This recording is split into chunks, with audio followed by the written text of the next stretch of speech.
We have a CTS-V in for a two-step correction, no ceramic coating, and then some PPF removal off the front end, which is gonna be the bumper, the hood, and some of the side mirrors. Now this vehicle was coming in because the owner, as good as he was trying to take care of his vehicle, when he was applying the wax to the paint, there was like some grit or like dust or dirt on the pad. So he swirled up the paint pretty bad. So this detail I think was like $1,000 in total. It was actually like a few months ago, but I'm just now getting to the video. So sit back, relax, and I'll show you the process that we go through. I'll show you the steps that we do, and just give you all an overall breakdown of this detail. Now the first part of the detail was to simply remove the PPF. Now depending on how old the material or the kind of material or the condition that it's in will kind of dictate how difficult it takes or how difficult it is to remove the PPF and the process that you do. You can use a heat gun and like lightly pull it off. You can use like warm water to loosen up the adhesive and pull it off.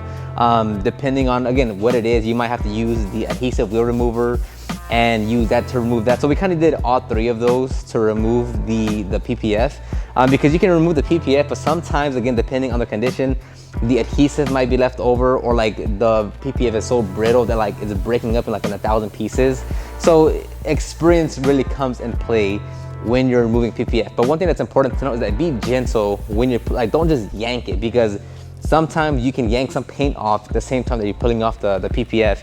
If you don't have it like warmed up, or if the adhesive is still like really hard onto the paint, you can pull off some paint itself. So just be very careful and lightly pull. Don't just like try to yank it off at once. That's gonna just not be good.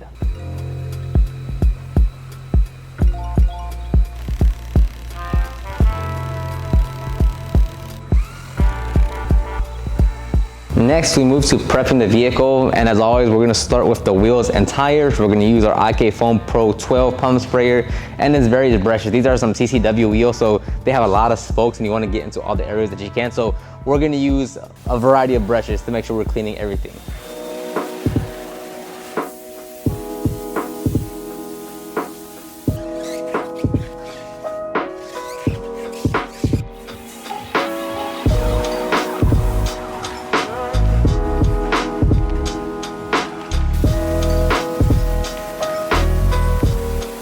Next, we rinse down the vehicle just to remove the light dirt, debris that was on there. And then we went with a rinseless wash. And this part was pretty straightforward and easy. It took no time.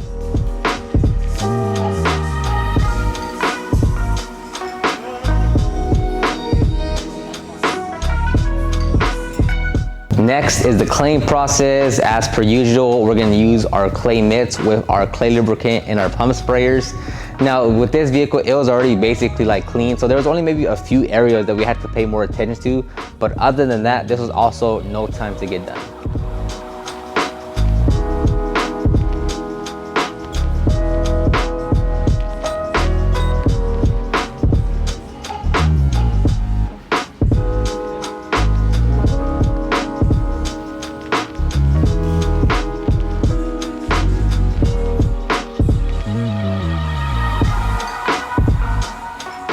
Next up is to dry the vehicle with our dry towels, our air blowers.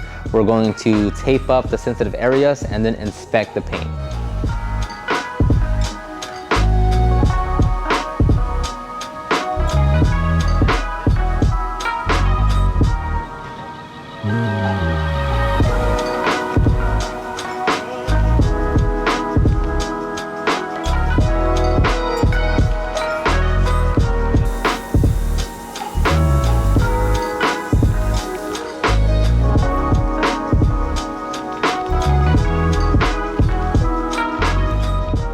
For the rest of the detail, it's basically going to be doing the majority of the work, which is the correction and polishing.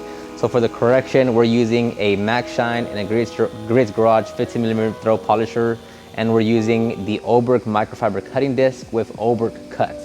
And when it comes to the polishing part, we're going to be using the either Rupes or the Oberk foam polishing pad with Oberk polish.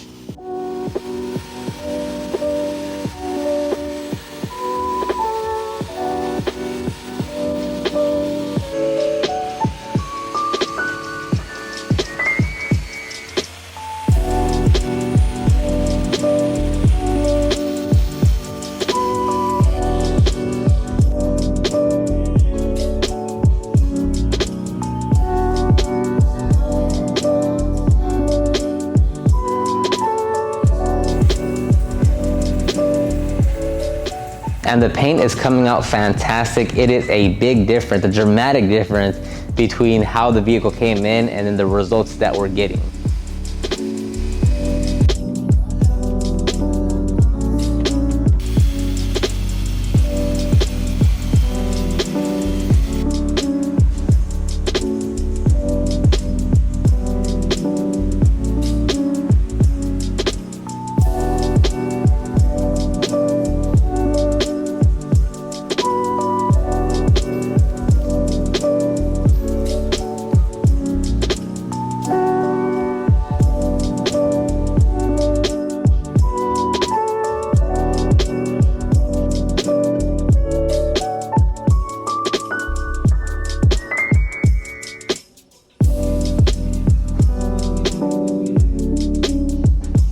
The last few steps are going to be to paint prep the panels. We're going to apply the sealant. As we let that sit on the vehicle, we're going to clean the glass and do some touch-ups around the vehicle. Then we're going to come back and remove the sealants and then remove the tape.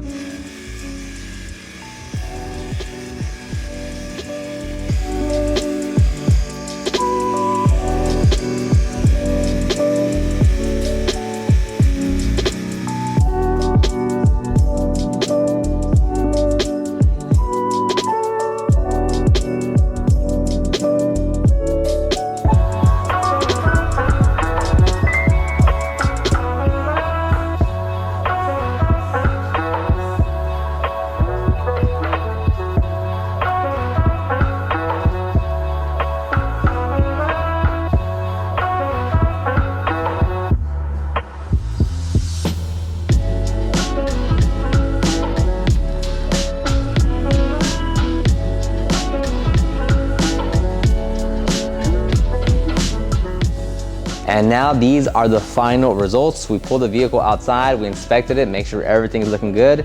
And now we're gonna call the customer and turn in the vehicle. The vehicle just looks like night and day difference between when it came in to the results that we delivered.